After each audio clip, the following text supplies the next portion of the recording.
আল্লাহ রাব্বুল আলামিন কোরআনে কারীমের মধ্যে ঘোষণা করে দিয়েছেন মুহাম্মদুর রাসূলুল্লাহ হলো সবচাইতে শেষ নবী, খাতামুন নবিয়্যিন। এই শেষ নবীর খাতাম শব্দ যদি কেউ অস্বীকার করে, এই খাতাম শব্দের উপর যদি কেউ ঈমান আনয়ন না করে, সে কাফের হয়ে যাবে। জোরে বলেন নাউজুবিল্লাহ। কি হয়ে যাবে? খাতাম শব্দটা একটা শব্দ বাদ দিলে কি হয়ে যাবে? কাফের হয়ে যাবে।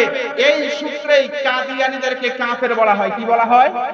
কি বলা হয়? জোরে বলেন। কাফের বলা হয়। কাদিয়ানীরা কি বলে? কাফের। কাদিয়ানীরা কাফের। তাহলে একটা শব্দ নয়, বরং একটা হরফ যদি কেউ অস্বীকার করে, তাহলে সে কাফের হয়ে যাবে। এখন আপনি আমি মুসলমান দাবি করতেছি, আপনি আমি নিজেকে দাবি করতেছি মুমিন, আপনি আমি নিজেকে দাবি করতেছি মুসলমান ঈমানদার, কিন্তু আপনি আমি এই কালিমাকে মানতেছি না, এই কোরআনের আয়াতকে অস্বীকার করতেছি।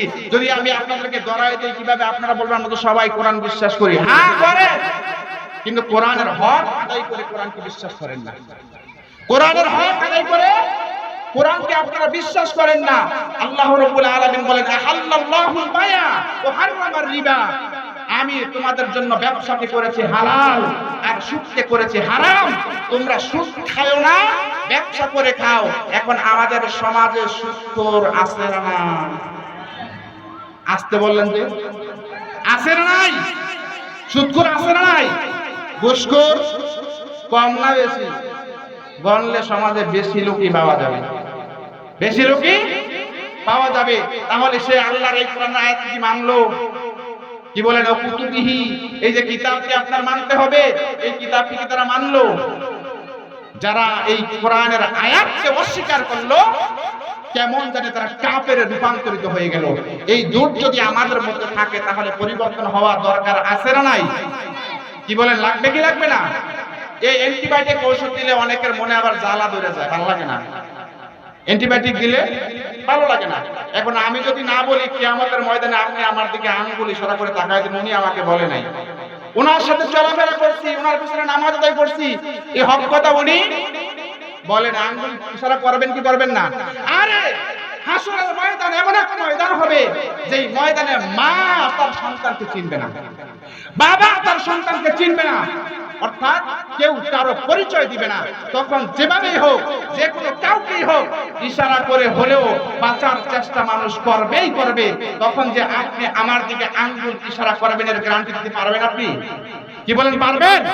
কখনোই সম্ভব নয়। তাহলে আপনি আমি ও কুতুবিহি, এই কুতুবিহির মধ্যে ঢুকলে সবার ঈমান কেউ কেউ করবে। কচু পাতার পানির মধ্যে পানি পড়লে যেমন টলমল করে, এই কুতুবিহি দিয়া আপনাকে আমাকে মাপলে আমার ঈমান আপনার ঈমান তেমন টলমল করতে থাকবে। তাহলে প্রিয় সম্মানিত উপস্থিতি, আমি আপনাদেরকে যেটা বুঝাইতে চাইছিলাম, সময় তো কম, যেটুকু পেয়েছি এটুকুর মধ্যেই আমরা আলোচনা করার চেষ্টা করতেছি।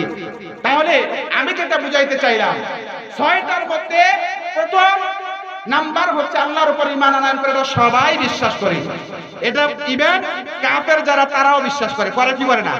কাফেররাও একজন প্রভু মানে, কিন্তু তারা ডাইরেক্ট মানে না, বরং বলে এক এক কাজের জন্য এক একটা দেবতা লাগে, এক এক কাজের জন্য এক একটা দেবতা লাগে। আপনি আমি সরাসরি যেমন বিশ্বাস করে আল্লাহর কাছে চাইলেই পাওয়া যায়, তারা এটা বিশ্বাস করে না। যে যেই কাজ করে, প্রত্যেকটা যন্ত্রের পূজা তাদের মধ্যে আছে, প্রত্যেকটা যন্ত্রের পূজা তাদের মধ্যে আছে। কিন্তু আলহামদুলিল্লাহ সেই দিক দিয়ে আমরা মুসলমানরা বিশ্বাস করি আল্লাহ রাব্বুল আলামিন এক এবং অদ্বিতীয়।